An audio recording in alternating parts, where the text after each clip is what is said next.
émotions. Bon, c'est ça, c'est la vie judiciaire.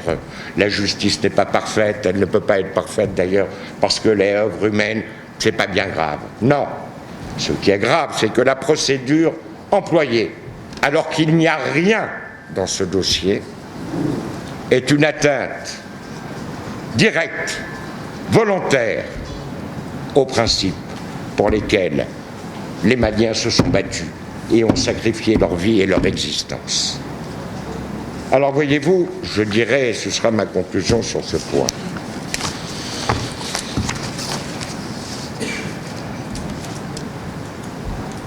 l'impartialité est l'éco-substantielle à la justice. Il ne peut pas avoir de justice qui ne soit pas impartiale. Lorsque l'action politique se mêle de la justice, ne parlons plus de justice, parlons tout simplement d'arbitraire. Alors qu'allons-nous faire? Eh bien, je vais vous dire que nous avons besoin de vous. Parce que vous, journalistes, vous, membres de la presse, vous êtes aussi en cause. Car, et je laisserai la parole sur ce point à mon confrère qui le défend, maintenir en détention Razbat, c'est une atteinte directe à la liberté d'opinion. Demain, est-ce qu'il ne vous sera pas interdit de faire la moindre critique d'une décision gouvernementale au motif que cette critique serait un élément de déstabilisation de la transition? Alors c'est pourquoi je conclurai sur deux choses. D'abord par une comparaison des situations dont les Maliens devraient bien s'inspirer aujourd'hui. C'est le Burkina Faso. Souvenez-vous, et permettez-moi de vous dire, je pense que le régime du président Compaoré n'avait rien à voir sur le plan de la défense des libertés et de la sécurité avec celui du président Ibeka. Les événements 30 et 31 octobre 2014. 30-31 octobre 2014. Les militaires ont occupé durant 2 semaines, les fonctions de chef de l'État. La charte de transition burkinabé, 13 novembre 2014, 15 jours après les événements. Même organisation. Un président de transition assurant les fonctions de chef d'État, un CNT, vous avez remarqué qu'on n'invente rien, Conseil national de transition, organe législatif de la transition, et un gouvernement de transition. Voulez-vous faire un parallèle? Modification de la loi électorale, 7 avril 2015. Ça, c'est un des impératifs de la transition, sauf erreur de ma part, que la modification de la loi électorale. Élection présidentielle, 18 mois après, 2 années après, 3 années après, comme le souhaitait l'acte dit fondamental, mais qui n'avait rien de fondamental d'ailleurs, non. Élection présidentielle, moins d'1 an après les événements du 30 et 31 octobre 2014.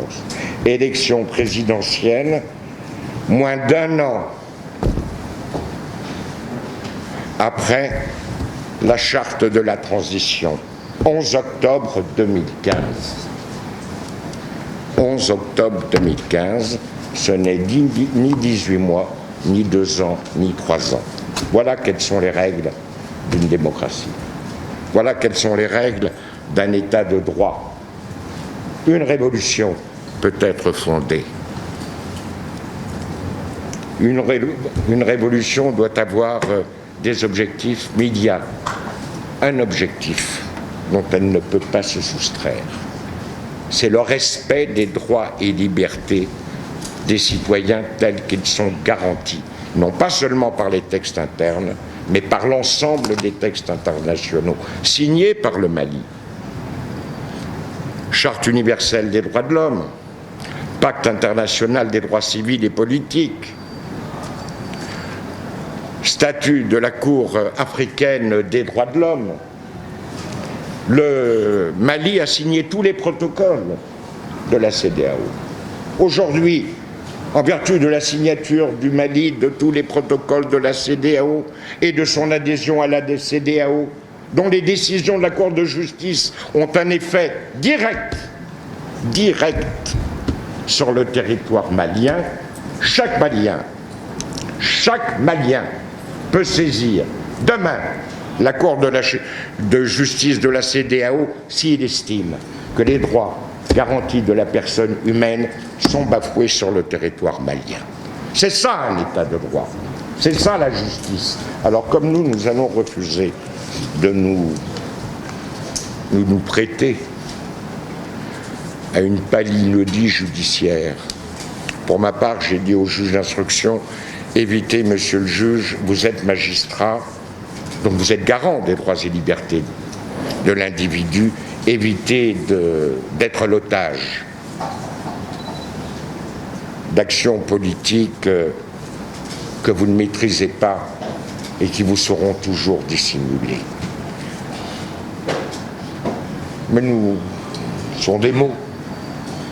Mais s'il n'y a toujours rien dans ce dossier, nous ne serons pas l'otage de cette palinodie judiciaire. Et je le dis, tout simplement, très simplement, pour que les choses soient claires, ce dossier sera ouvert sur la table.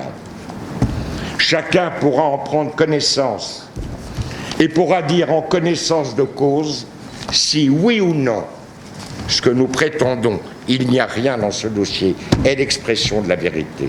Chacun pourra à ce moment-là, en prenant connaissance du dossier, en connaissance de cause, pourra dire que les poursuites qui sont engagées ne reposent sur rien. C'est ma conclusion ultime, et c'est pour cela que nous aurons besoin de vous, parce que, avec votre aide, nous avons la certitude que les droits élémentaires de la personne au Mali, aujourd'hui comme hier, seront toujours préservés. Merci Marcel.